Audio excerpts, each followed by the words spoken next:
Um, June 24th, 2014 was a normal summer day, but that night for me and my family, everything changed.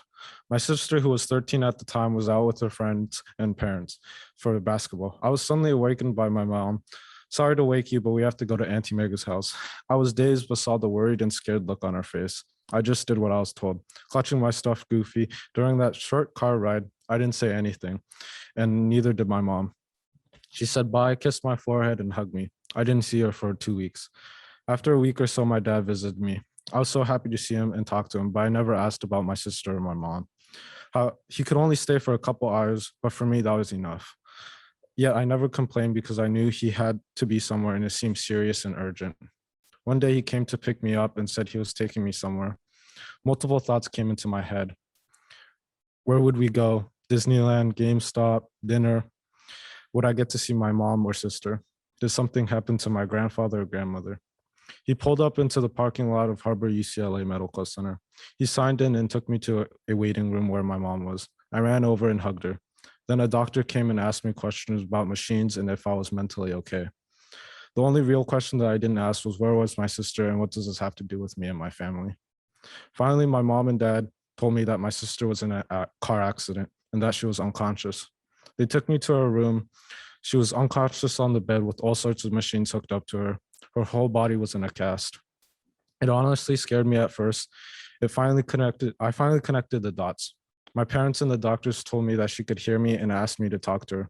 I don't really remember what happened this day, specifically this visit. Everything was kind of blurry. All I remember asking was when she could come home. I was 10 years old and didn't really know what was going on.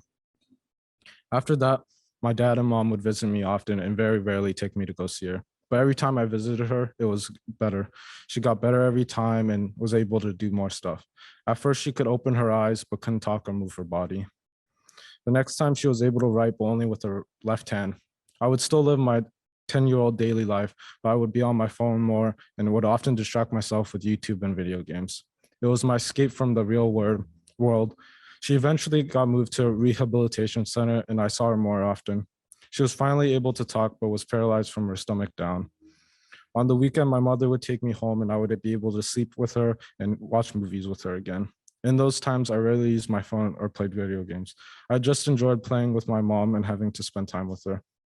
After 3 months, we were finally able to go home together.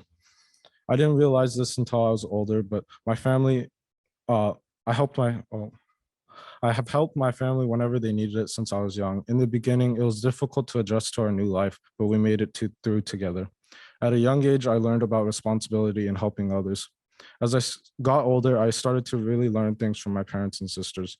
Never take anything for granted. I've never realized the ability to walk every day was such a privilege. I learned to be thankful for what I have. And whatever life throws at you, just smile and you could get through anything. Through this experience, I've seen so many people struggle, yet they live their life with such a positive attitude and nothing holds them back.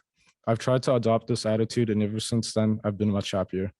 I will always be grateful for my sister for showing me to never give up. Seeing her from her accident to where she is now, a junior at UCLA studying neuroscience and living by herself, has inspired me greatly. Now I never say I can't do anything, and I will always try my best in everything I do. Thank you. Uh, Shout outs, the teachers. Thank you for supporting me all these 4 years, especially Ms. Beshki. Thank you for helping me as advisor. And those last 3 years have been amazing. And thank you for always helping me whenever I need it. Coach Kitani, thank you for teaching us basketball as well as life lessons every day and how to be better as a person. Thank you to the basketball team for all the good memories these past few years. Thank you to my sister, who has been an inspiration to me. And thank you to my mom, dad, always pushing me to be the best that I can ever be. Thank you.